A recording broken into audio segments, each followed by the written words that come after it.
Well, g'day everyone and welcome to another Coast Watch podcast. Now, I'm very happy today to have John Haenke here with me. Good to see you, John. Yeah, good to see you too, Dave. Yeah, it's been a while, mate. You're up in North Queensland these days? We're in North Queensland these days. I've been doing a bit of guiding up there and we really love the area we're in. Lots of good flats to fish and plenty of barramundis. Nice. Half your luck. All the things I enjoy doing. Nice.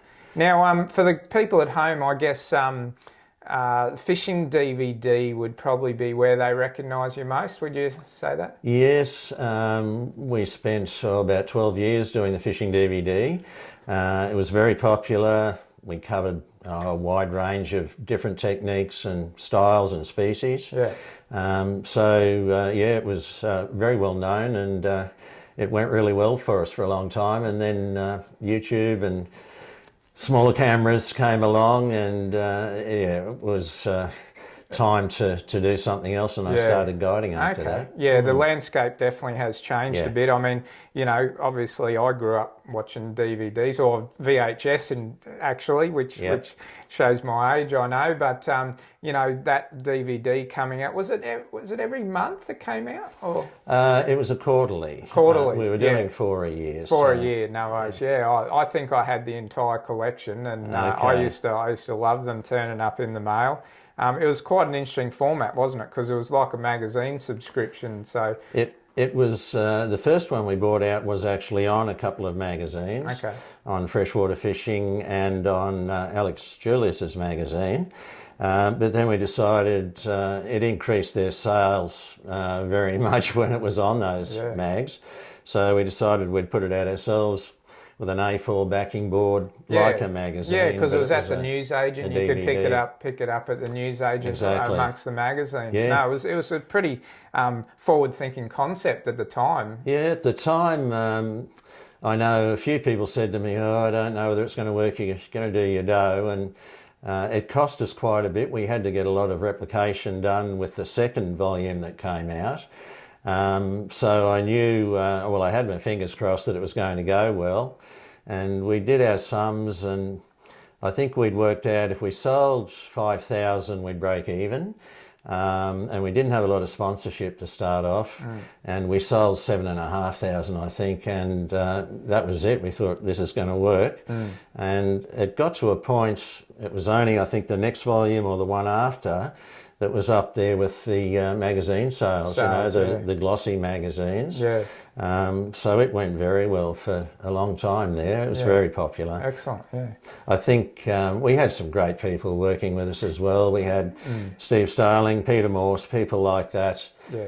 That really knew their stuff, and great presenters as well. Yeah, that's what I enjoyed about it. I think, unfortunately, with that transition that you're talking about from, you know, television and from DVDs now to YouTube, the quality's really gone down, unfortunately, hasn't it? Yeah, I think it has. There's a lot of very good information and a lot of good stuff on YouTube.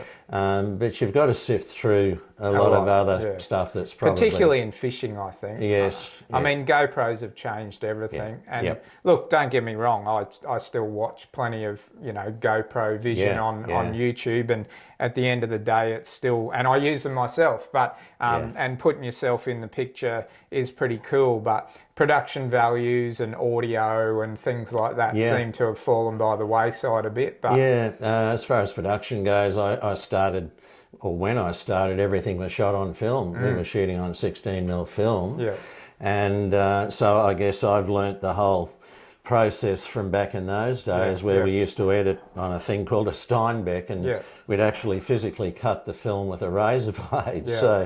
It's been a massive change that I've seen in my time, coming from that era through to what we've got now, where everything can be done on your laptop. Well, that's obviously how I edit, and not that I'm a particularly fantastic editor, but we get by. Yep, well, there's certainly a lot of people doing it now, and there is some really good stuff coming out. We've got drones and things now. We used to have to hire a chopper when we wanted aerials. So it's a very different world in a lot of ways it's a lot easier to produce quality content. But I guess a lot of the people that are doing it now are doing it for the first time, and they haven't had that background that some of the older guys have had. And I suppose a lot of them are just doing it for fun also. Oh, absolutely. You know, at the end of the day, they're not really trying to make a living out of it, or got, you know, sponsors they need to keep happy or whatever. But from my point of view, I think audio is probably one of the biggest things that lets them down, because you know, it's really hard to get good audio in the field, especially when the wind's howling and stuff like that. It is. I always made sure I had someone specifically collecting audio for me. My wife did it in more recent times and did an excellent job of it, but it's a real art collecting audio when you're exposed in a boat on the open ocean, particularly. You've got saltwater spray to deal with, and you've got the wind noise. Microphones are, you know, they've got a limit to how well they can collect audio when you've got all of those things to deal with. So it's a real art collecting good audio. There's no doubt. None of those things like salt water, do they? None of them like salt water. Cameras included. Our cameras used to last maybe 5 years if I was lucky. Oh yeah, you'd do well if we had a good one. We'd get 5 years out of it. At the end of that, you could pretty well write it off. It was covered in corrosion. Things stopped working.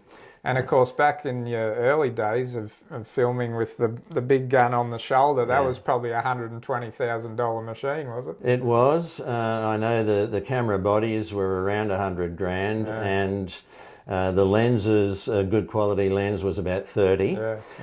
So we were looking at about 120. Makes a $800 GoPro pretty good, doesn't it? But no, very different. And I guess that's one of the reasons, because the gear was so expensive back in those days, and the editing gear was very expensive too. You couldn't just sit down and do it on your laptop. You had to have a studio set up to do it properly. So because I was trying to make a living out of it, we were making a living out of it, and the gear was so expensive, we really had to make sure we had a good market. And we had to have good sponsors behind us. In the very early days, back in the Wildfish days, we were getting paid by the networks to produce content for them. And then the television industry has changed a lot in more recent times, and now, from what I've heard, people producing content have got to actually pay for their airtime. That's correct, So it's changed very much since those early days. Yeah, sponsors have definitely become an integral part of being able to, you know, run a profitable, you know, television show or that, because it's incredibly expensive to buy that airtime on TV. And it's a fine line between, a very fine line, and we learnt this in the early days as well. If your sponsorship is too blatant, and people get a sniff of it being a commercial, I guess, they'll just turn off straight away. So you've really got to combine good information with product and explain why that particular product is good or better than the rest, rather than just saying shoving it you down need their to get yourself one of these. And no, look, people are pretty smart these days, and they know. At the end of the day, I think a lot of people understand that you can't produce things like this without some corporate support. But as you say, that balancing act is very important, and trying to do things in a relatively subtle manner is the key for sure. So talking about Wildfish, you mentioned Wildfish. So that was a program on SBS, wasn't it? It was. Peter Morse and I got together and approached SBS, and we had a meeting in their boardroom and gave them the ideas, put a proposal to them. Then we went and shot a show to basically show them. It was a pilot. They liked it. They gave us not so much a set of rules, but a set of guidelines that we had to stick to, which included talking to the local people wherever we happened to be, and including a bit of that, and giving the viewers a feel for what it was like to be on the location that we were in. Which worked in our favour actually, because as well as some excellent fishing. I think a lot of people enjoyed watching it because we were going to different locations. They were getting a good feel for what it was like to go there and to be there. And it worked really well too. We initially did a series of 13.5 hours, and it was in prime time, 7:30 on Tuesday night. It rated really well against Seinfeld at the time. Yeah. So it was very popular, and then we got commissioned to do another 13, which was fairly rare in those. In fact, it hadn't ever happened before. With SBS Independent particularly, they tended to try and get young producers and new production companies, give them a go at producing a series. And they didn't tend to give them a second series. You know, they'd give them a bit of a footing, get their foot in the door with one series, but we were actually given a second series. And it was one of the best rating shows they had on at the time. No, I remember watching it as a fairly young fella, and you know, in my opinion, at the time, it had to be the best produced fishing television that I'd ever seen, I think. Yeah. Just the production values and that was something that we had never seen, you know, from that I can remember anyway. Yeah. No, we put a lot of effort into it. What sort of years were they? I can't remember. I know that's when we first met. Yeah, it was back in the early 90s. And we used to spend 10 days on average shooting a half hour. Wow. Okay. So we put a lot of time, but that was allowing for the weather and things that could go wrong. Okay. So, yeah, it was a fairly major production.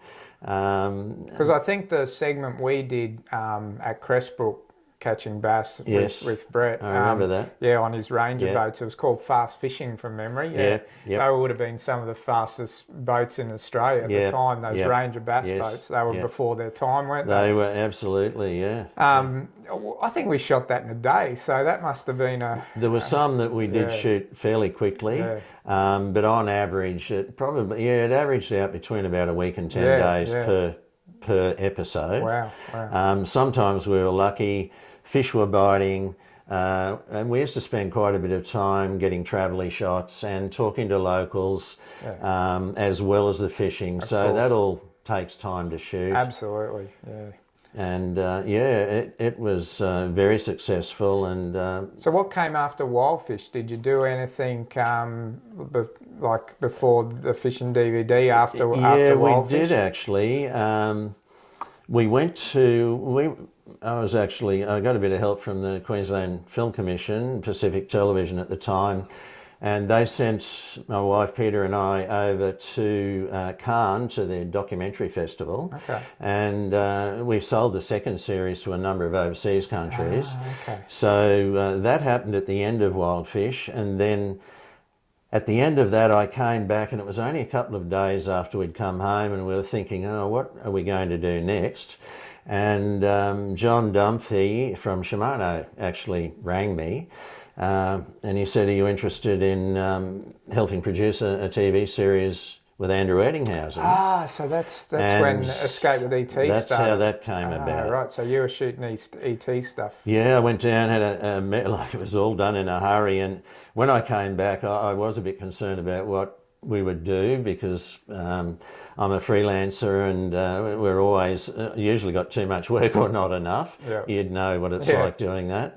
So I was very lucky that I got that phone call, went down, had a meeting, and they basically, I signed the dotted line in that meeting, and within a week or so we started shooting the first episode.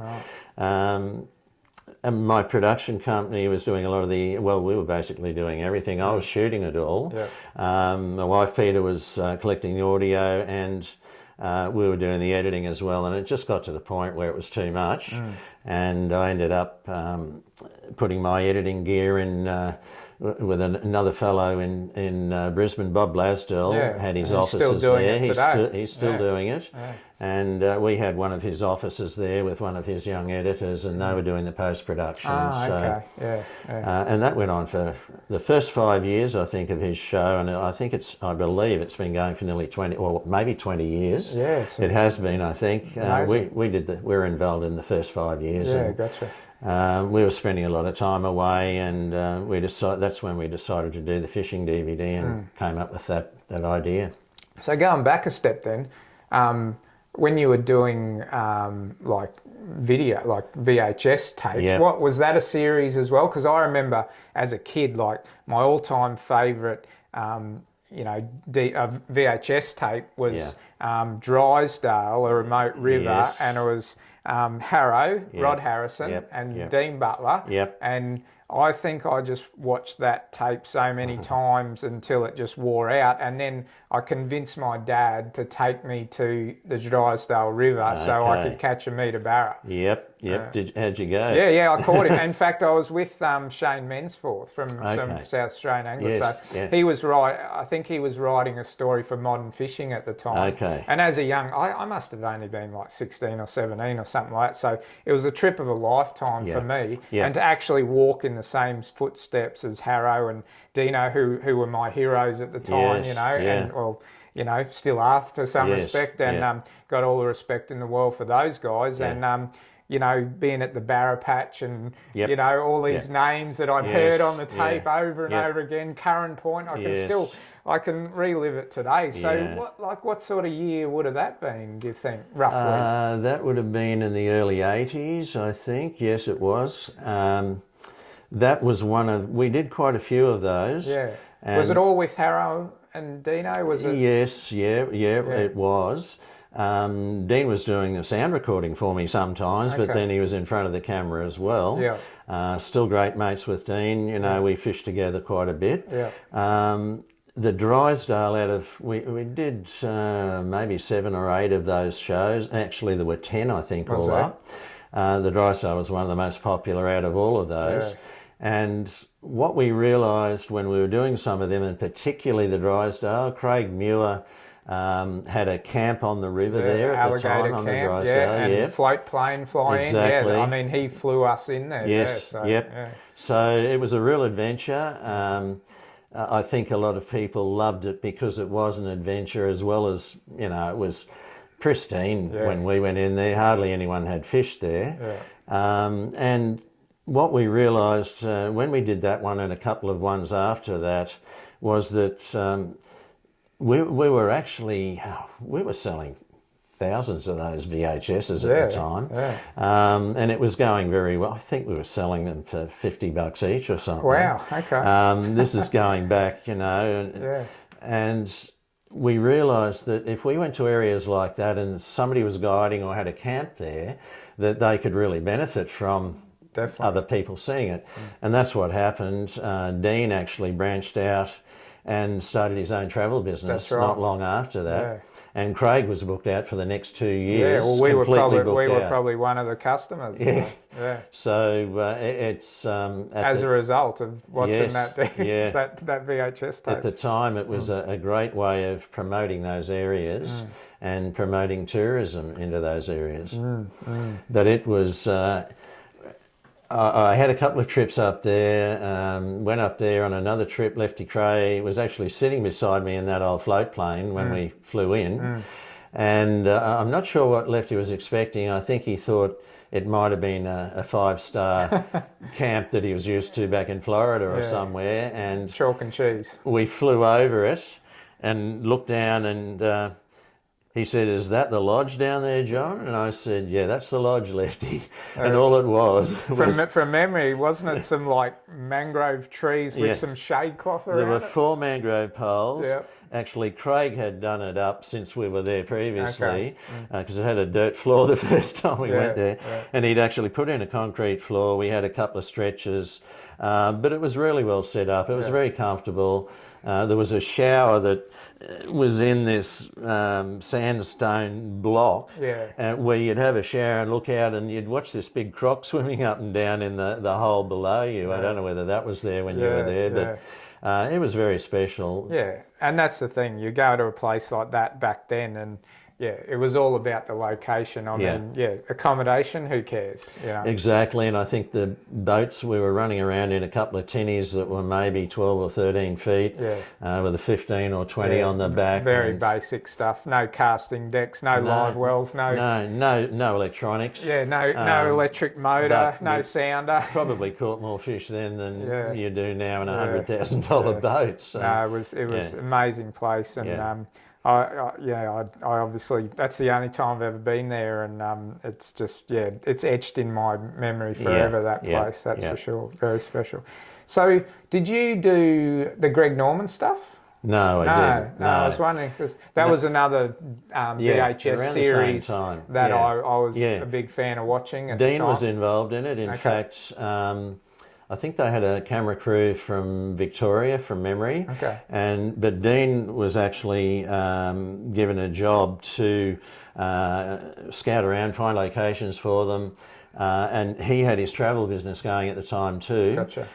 So it was all linked in with that. No, because I do remember Dean being in it, and that's why I thought you might have shot it as well. I couldn't remember. I was doing something else at the time. I can't remember what it was. So now you're up in Bowen, is it? We're based in Bowen in North Queensland. And you're doing a bit of guiding up there? Yes. One of the main reasons we're there is there's some excellent flats fishing in that area. Because you love your fly fishing, that's no secret. I do love the fly fishing, and I really enjoy guiding people fly fishing. We still do a little bit of lure fishing as well, and we take people lure fishing, but we really focus on barramundi and particularly trophy-sized barra and the flats at the moment, but there's some good freshwater fishing in that area as well. So I've been doing a fair bit of that, but I'm looking at slowing down in the future and doing more specific, showing people fly fishing techniques in the tropics. So which will... It's more of a one-on-one thing. Tuition style rather than, so it's not just let's see how many fish we can catch in a day. It's more about come up if you want to learn to fly cast and learn, how to tie flies or at least tie the knots and all of stuff those like things. That. And teaching casts that catch fish, that you can, how to cast efficiently, I guess. A lot of people have a bit of trouble casting efficiently with a fly rod. I suppose things change too, because obviously Morsey does his fly tuition, and I still haven't done it. I've got to do it one day, but I guess it is different casting in a park or whatever compared to being out on a flat when it's blowing 20 knots. Very, very different. And learning how to deal with the wind, how to manage your line, how to get an accurate, efficient cast in front of a fish quickly is very different to standing in the park. So I'll be focusing more along those lines, but generally showing them what sort of lines work in different situations, where you might find different species, how to target specific species like Saratoga, sooties, barra, any of the flat species, permit, golden trevally. That's what I've been guiding people on for quite a while now, and I've got a few techniques that I'm using now that are fairly different to what other people are using, and I'm tying some of my own flies that are very effective, and it's taken a while to work out, which flies, I guess, work in different situations. So a lot of that information I can pass on to people now, and I'm looking at doing more of that. I'm getting a slightly smaller boat, so I can take people out on the water and guide them as part of this.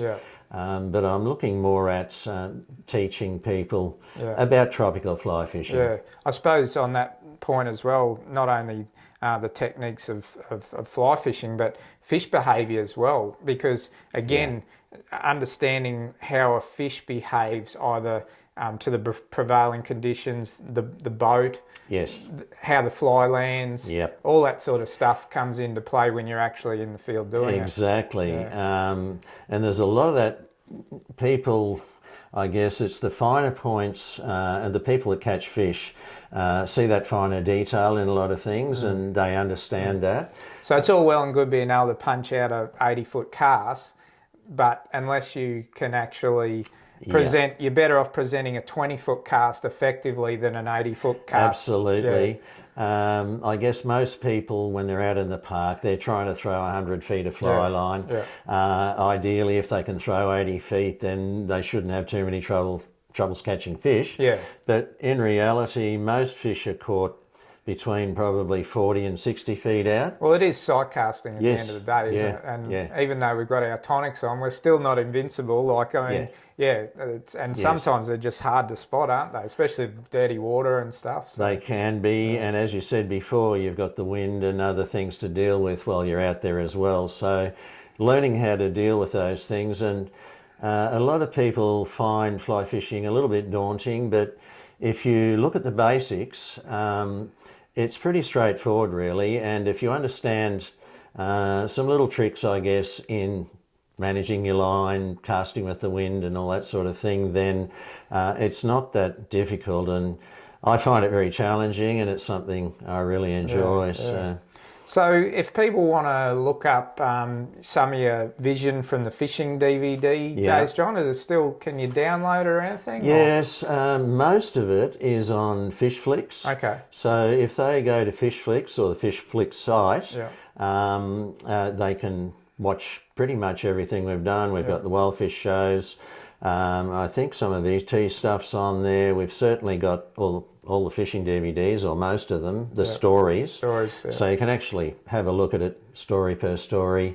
It's the best way to have a look at that old footage. And what about contacting you if someone wants to, you know, be guided?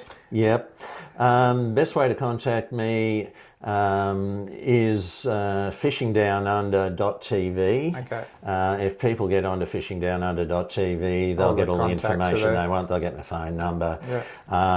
We travel a bit up and down the coast. So what I'm looking at doing in the future, when I start doing more teaching with my fly fishing, we'll go to certain locations and spend a bit of time there.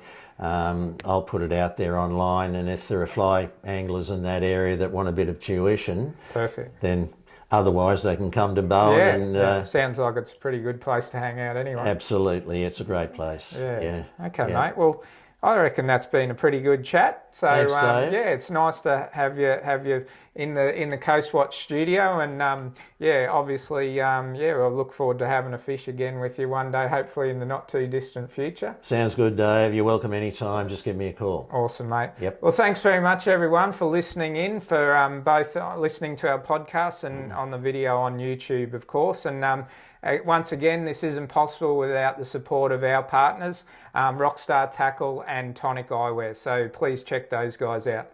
See you later, guys.